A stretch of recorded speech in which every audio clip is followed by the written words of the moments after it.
என்னாச்சு? அவ்வளவுதான், நான் வெறும் 3 தான் கிடைச்சிருக்க. மறுபடியும் முதல்ல இருந்து ஆரம்பி. என்ன முதல்ல இருந்தா?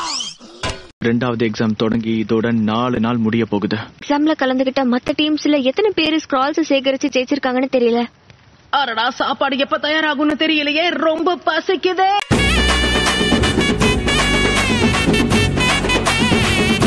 நமக்கு தேவையான ஸ்க்ரோல் கிடைக்கலனா நம்மளோட கதை முடிஞ்சிரும். வேகமா செயல்பட்டா இருக்கிறதுலே பெரிய மீனா ஆட்டைய போட்டு நல்லா சாப்பிட வேண்டியதுதான்.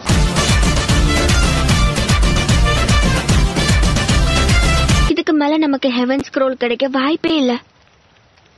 பொறுமையா இருக்கிறத தவிர வேற வழியே இல்ல. பொறுமையா இருந்தா மட்டும் என்ன நடக்க போகுது? இதுல 13 டீம் மட்டும் தான் பாஸ் ஆக முடியும். நமக்கு சோறு தான் முக்கியம். ஜோக் இல்ல இல்லையா?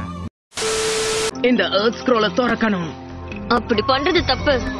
நமக்கு இருக்கிற ஒரே வாய்ப்பு, இப்பவே இந்த ஸ்க்ரோல்குள்ள என்ன இருக்குங்கறத பார்க்க போறேன்.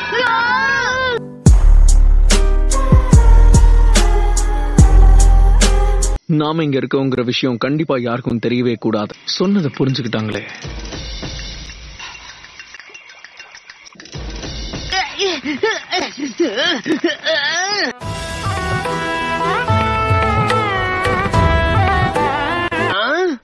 சரி, அடுத்ததான் நாம எல்லாரும் என்ன பண்ண போறோம்?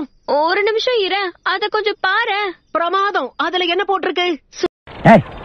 பேசாதடா, படிக்காத தற்குறிப்பல. பூமியும் சொர்க்கமும் தயாரா இருக்கிற நேரத்துல உங்க வெற்றியை யாருமே தடுக்க முடியாது. வாழ்க்கையில இத பின்பற்றுனா இன்னைக்கு இந்த இடத்துல என்ன பண்ணணும்ங்கிறது உங்களுக்கு புரியும். ஒண்ணுமே புரியல. பொழைச்சு வந்துட்டாங்க போல ககாஷி. ஏதோ லக்குல தப்பிச்சிருக்காங்க. இப்படியும் அடுத்த டெஸ்டுக்கு நிறைய திறமெல்லாம் தேவை. அது எங்க கிட்ட மட்டும் தான் இருக்கு. வாழ்க்கையில தோக்குறது, தோல்வியை ஒத்துக்கிறது தான் அடுத்த லெவலுக்கு கூட்டிட்டு போகும். என்ன சொல்ற ககாஷி? ஏதாவது பேசுனியா?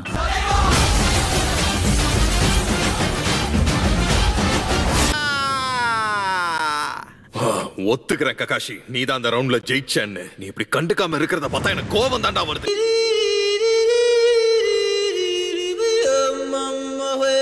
அப்போ அதுதான் காய் சென்சேவோட பழைய எதிரியா? அவங்க அழக வச்சு எடை போடணும்னா கண்டிப்பா காய் சென்சே தோத்து போயிடுவாரு.